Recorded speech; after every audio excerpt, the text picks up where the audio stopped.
Hello dear student मैं हूं हार्दिक बरवालिया और हम सीख रहे थे क्लास 10 का मैथ्स। तो स्टूडेंट मैथ्स में हम पहुंच गए थे चैप्टर नंबर 9 में, सम एप्लीकेशन ऑफ ट्रिगोनोमेट्री, और उसका इंट्रोडक्शन हमने अगले ही वीडियो में सीख लिया था। तो चलिए आज स्टार्ट करते हैं एक्सरसाइज नंबर 9.1।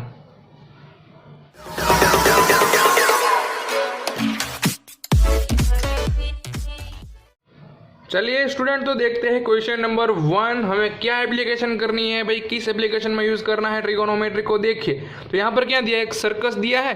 सर्कस में एक आर्टिस्ट है, तो circus artist is climbing a 20 metre long rope, यानी कि क्या कर रहा है, 20 मीटर लॉन्ग जो रोप है ना उस पर वो चढ़ रहा है। Which is tightly stretch and tight from a top of vertical pole. तो यहाँ पर एक फिगर भी दी है, फर्स्ट क्वेश्चन है उसलिए दी है, वरना फिगर अपने आप बनानी है खुद ही। Okay, pole to the ground, यानी कि ग्राउंड से एक क्या है, वर्टिकली पोल है। यहाँ पर हमें पोल दिया है, यानी कि क्या दिया है, कोई एक यहाँ पर पोल सिंपल सी दी है, एक स्ट्रेट लाइन दी है। ओके, और उसके साथ क्या है, तो कि भाई एक रोप जो है उसको टाइटली क्या कर दिया है, यहाँ पर बांध दिया है। Okay, find the height of pole, तो पोल की हाइट हमें फाइंड करनी है। If the angle made by rope with ground, तो जो रोप है ना, यहाँ पर मैं लिख देता हूँ रोप, वो ग्राउंड नीचे जो होगा वो क्या होगा, यहाँ पर ग्राउंड, तो ग्राउंड के साथ कितनी डिग्री पे है, 30 डिग्री पे है। ओके, तो सिंपल आप देख सकते हैं यहाँ पर क्या बन गया है, राइट एंगल ट्रायंगल बन गया है। आपको सभी चीज़ें दी है, तो यहाँ पर हम सोच सकते हैं कि भाई हमें क्या दिया है, तो भाई हाइपोटेन्यस दिया है, थीटा के हाइपोटेन्यस, और सामने जो होगी वो क्या हो जाएगी, ऑपोजिट, और नीचे जो होगी वो साइड कौन सी हो जाएगी, एडजेसेंट साइड होगी। सिंपल है। ओके, तो यहाँ पर हम क्या यूज कर सकते हैं, हमें फाइंड करना है क्या, बस इस चैप्टर में आपको सोचना ही है कि आपके पास 3 फंक्शन हो गए, साइन, कॉस और टेन। इन तीनों में से आपको कौन सा फंक्शन यूज करना है। तो पहले तो मैं यहाँ पर लिख दूंगा for triangle A B C, C is equal to कितना दिया है यहाँ पर, sorry B is equal to कितना हो जाएगा, 90 डिग्री हो जाएगा, क्योंकि आपका जो पोल होगा ना वो 90 डिग्री पे ही होगा। ओके, तो चलिए यहाँ पर हम कौन सा फॉर्मूला यूज करेंगे बच्चों, तो आप देख सकते हैं कि थीटा की सामने वाली साइड मुझे चाहिए और हाइपोटेन्यस दिया है, तो ऑपोजिट साइड और हाइपोटेन्यस के बीच में रिलेशन वाला एक ही फॉर्मूला है, किसका, साइन का। तो यहाँ पर लिख सकते हैं हम sine theta is equal to क्या लिख सकते हैं, ऑपोजिट साइड अपॉन में हाइपोटेन्यस। ओके, तो सिंपल है, साइन थीटा यानी कितनी डिग्री हम पुट करेंगे, यहाँ पर आपको हर एक क्वेश्चन में दी होगी डिग्री 30, तो यहाँ पर हम 30 लगा देंगे। हाइपोटेन्यस, तो 2 चीज़ में से एक चीज़ तो आपको दी ही होगी। ओके, तो जो भी चीज़ आपको दी है और हमें फाइंड करनी है, उन दोनों के बीच का रिलेशन किस फॉर्मूला में आ रहा है, किस फंक्शन में आ रहा है, उसी को हमें यूज़ करना है। तो अपोजिट साइड यानी हमारे ए बी है, और हाइपोटेन्यस यानी हमारा है ए सी साइड, ए सी है ना हाइपोटेन्यस। ओके, तो चलिए साइन 30 की वैल्यू आपको पता ही है क्या हो जाएगी, टेबल पर से पता चल जाएगा, 1/2 हो रहा है। टेबल नहीं आ रहा है तो पहले टेबल लर्न कर लीजिए, उसके बाद ही सम यहाँ पर सीख लीजिए। ए बी हमें फाइंड करना है, हाइट ऑफ पोल ए सी हमें दिया है, रोप की लेंथ 20 मीटर है। अब खास ध्यान दीजिए, यहाँ पर 20 डिवाइड में है, यहाँ पर मल्टीप्लाई कर देंगे तो 20 1 ज़ा 20/2 यहाँ पर हो जाएगा ए बी। तो कटिंग करेंगे बच्चों तो हमारा आंसर क्या हो जाएगा, 2 10 ज़ा, यानी A B is equal to मुझे मिल गया है 10 मीटर। देखिए यहाँ पर यूनिट लिखना कंपलसरी है, और स्टोरी सम है तो स्टोरी सम का आंसर भी आपको वर्ड में लिखना होगा। तो यहाँ पर हम क्या लिख देंगे, देयरफॉर करके क्या लिखेंगे, देयरफॉर हाइट ऑफ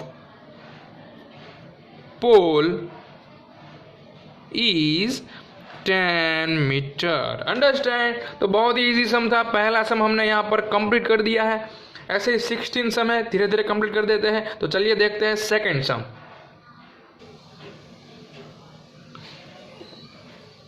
बच्चों आप सेकंड सम में देख सकते हैं आपको क्या दिया है, ट्री, एक ट्री दे दिया है। Tree break due to a storm and broken part bend so that the top of tree touch the ground making an angle 30 degree with it।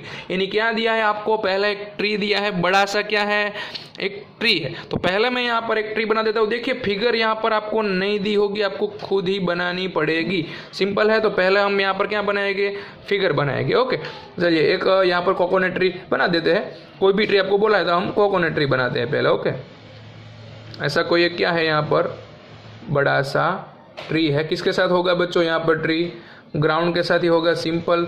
और ग्राउंड के साथ कौन सी डिग्री पे होगा, 90 डिग्री पे, वो भी आपको पता है सिंपल। अब क्या करेंगे भाई, कहीं से भी यहाँ पर सपोज मैं यहाँ पर यहाँ से आपका क्या हो रहा है, जोर से बारिश हो रही है, पवन हो रहा है, यानी कि स्टॉर्म आ रहा है, तो क्या हो रहा है, तो भाई ट्री का टॉप वाला पार्ट ब्रेक हो जाता है और यहाँ से उठकर कहाँ पड़ जाता है, वो यहाँ नीचे ज़मीन के साथ कितने डिग्री पे, 30 डिग्री पे। ओके सिंपल, इतना आपको दिया है।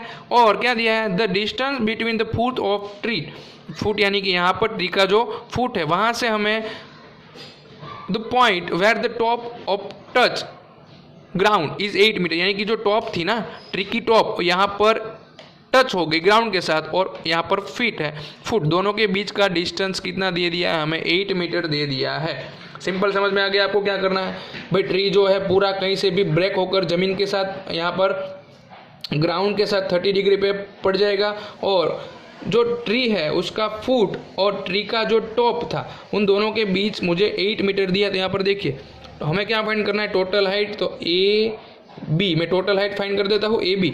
उसके पास यहाँ पर मैंने सी नेम दे दिया, यहाँ पर सपोज मैंने डी दे दिया। आप नेम कोई भी दे सकते हैं, सिंपल सा लॉजिक है। ओके तो चलिए अब मुझे पता है कि भाई ए सी जितना पार्ट है ना वो ही ब्रेक होकर यहाँ पड़ा, यानी कि ए सी इज इक्वल टू क्या हो जाएगा, सी डी, दोनों मेजर सेम ही है।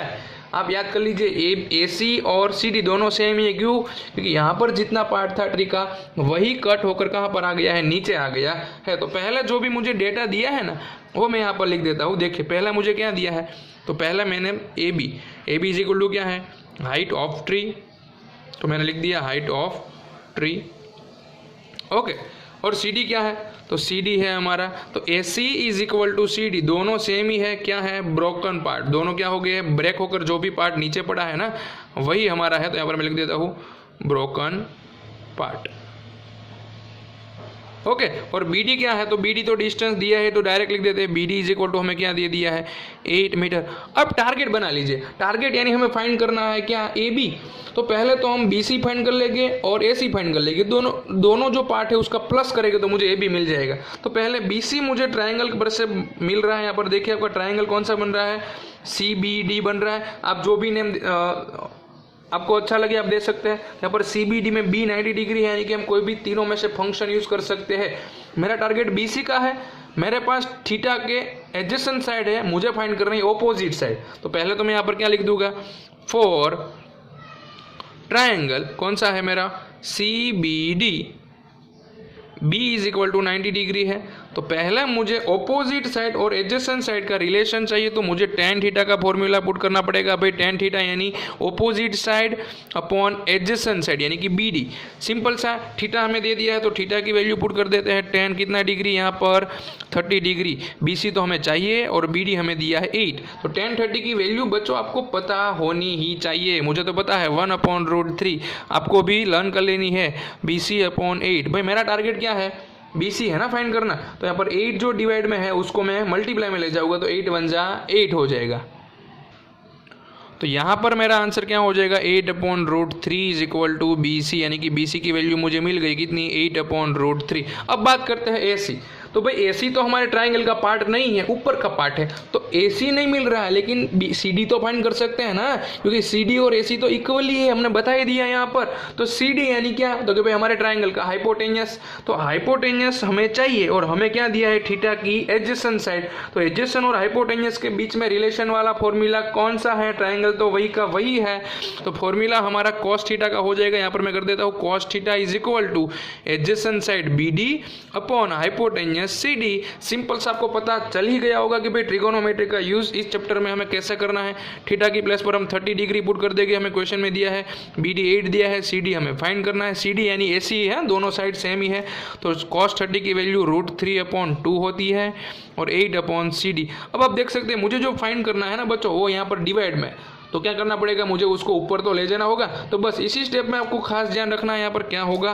तो यहाँ पर जो सी डी है उसको हम क्रॉस में ऊपर भेज देंगे और ऊपर जो है उसको हम यहाँ पर नीचे ले जाएंगे, यानी कि क्या हो जाएगा, सी डी ऊपर चला जाएगा और √3 कहाँ पर आ जाएगा, नीचे, यहाँ पर 2 है, सॉरी 8/√3। अब अब 2 को यहाँ पर मल्टीप्लाई कर देते तो मुझे सी डी भी मिल जाएगा। सी डी का आंसर क्या हो जाएगा बच्चों 8 2 16 अपॉन रूट 3।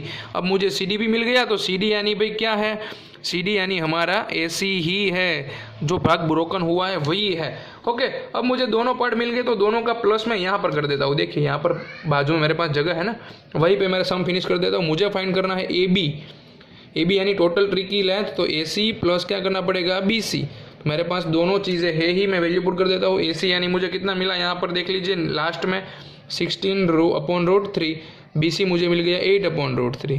तो एलसीएम यानी दोनों का मल्टीप्लाई नहीं करना है बच्चों, डिवाइड में जो है ना उसी को हमें ए 1 टाइम ही लिख देना है। तो रूट 3 1 टाइम लिखेंगे, ऊपर दोनों का प्लस 16 प्लस 8 यानी हमारा आंसर क्या हो जाएगा 16 प्लस 8 24। अब ध्यान दीजिए यहाँ पर हमारा सम फिनिश नहीं होता है बच्चों, अभी भी हमारा सम अधूरा है थोड़ा सा। क्या करना है अभी हमें, तो डिवाइड में हमें इरेशनल नंबर नहीं रखना है। तो यहाँ पर रूट 3 है उसको निकालना है, तो मैं रैशनलाइज करने की मेथड हम 8th स्टैंडर्ड में सीख गए कि भाई डिवाइड में जो भी इरेशनल नंबर है उससे मल्टीप्लाई और क्या कर देंगे डिवाइड कर देंगे, सिंपल। तो हमारा आंसर क्या हो जाएगा, तो ऊपर हो जाएगा 24 रूट 3 और डिवाइड में क्या कर देंगे रूट 3 2 बार है तो सिर्फ और सिर्फ 3 कटिंग करेंगे तो 3 8 यानी आंसर हो जाएगा 8 रूट 3 मीटर। जो भी हमें चाहिए, क्या चाहिए हमें हाइट ऑफ ट्री, तो वो हमें मिल गया। तो यहाँ पर मैं लिख दूंगा therefore height of tree is 8 root 3 metre. Okay, आपका सम यहाँ पर क्या हो गया है कंप्लीट। तो इसी तरह से आपको रियल लाइफ में जो एप्लीकेशन है उसमें ट्रिगोनोमेट्री का यूज करना है। ओके, तो हमने 2 सम फिनिश कर दिए, आगे भी बहुत सारे सम है, देखेंगे नेक्स्ट वीडियो में। तभी तक के लिए गुड बाय, थैंक यू।